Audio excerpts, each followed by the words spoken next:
Knotting shuttle. You'll need a few items for knotting. First is a knotting shuttle. It should be about 4 to 6 inches long, and there are a few places that sell them online. Just do a search to find them. Also, some of them run a little small. They are still good to try, but if you need to use a lot of thicker threads and want to keep it all on the same strand, you might be limited with how much you can load onto the shuttle if it's a smaller size. Thread. I found one of the best types of threads to use is crochet thread. Try to find the thicker size, although you might still have luck with the thinner sizes. Threads like embroidery floss or even yarns have separate strands that pull apart too easily, and the result is not smooth enough or makes spacing and control over the knots more difficult. Keep an eye out for anything that looks like it would knot easily and stay that way, though. It never hurts to try it and see if you like the results. Scissors. Small embroidery scissors work great, especially if they have a pointy, sharp tip. It makes snipping threads close to the spool in narrower shuttles a little easier. Storage. And finally, you'll want something to hold your knotted threads. Cards or spools that can hold thicker amounts of thread work great. You might also consider a small bag to hold the threads to keep them together and organized. If the bag has drawstrings, you can wear it on your left wrist to catch the knotted length and keep it from dragging on the floor.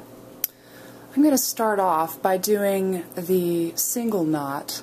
It's just a plain, simple overhand knot, and you hold, well, I found that I like to hold the shuttle so that I can unroll it this way. It just seems to be a little easier to, as you pull out, to just kind of unravel.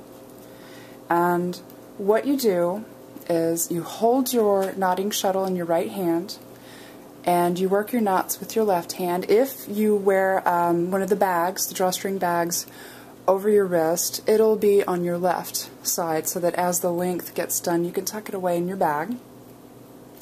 And what I do is I take the length and lay it across the palm of my hand. I wrap it clockwise, like so, and you take the shuttle and bring it from behind through the loop. And I like to use these two fingers to hold onto the link just to keep a nice tension on the line so it doesn't slip out of my hand. And I use these two fingers and thumb as well to help place the knot. You see how I'm pulling the knot towards the back a little closer to the end? You can do that also to butt the knot up against a previous knot to make it a tighter spacing. And what you do is you simply take your fingers and you pull, and you get a single knot like so. Do it again.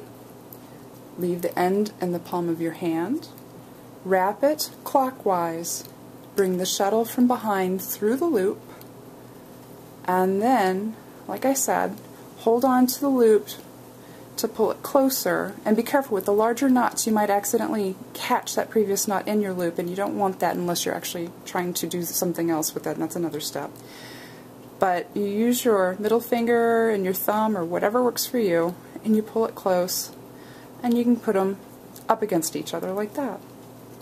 Again, wrapping clockwise, coming from behind, pulling, and spacing and centering it with your finger to pull it tight. And there's 3 in a row. And this is the single knot, just a plain overhand knot. It's nice for a smaller, delicate line. And it's nice to have variety. Also, this is the basis for some of the other knots. This is the one knot you need to learn to make the other ones.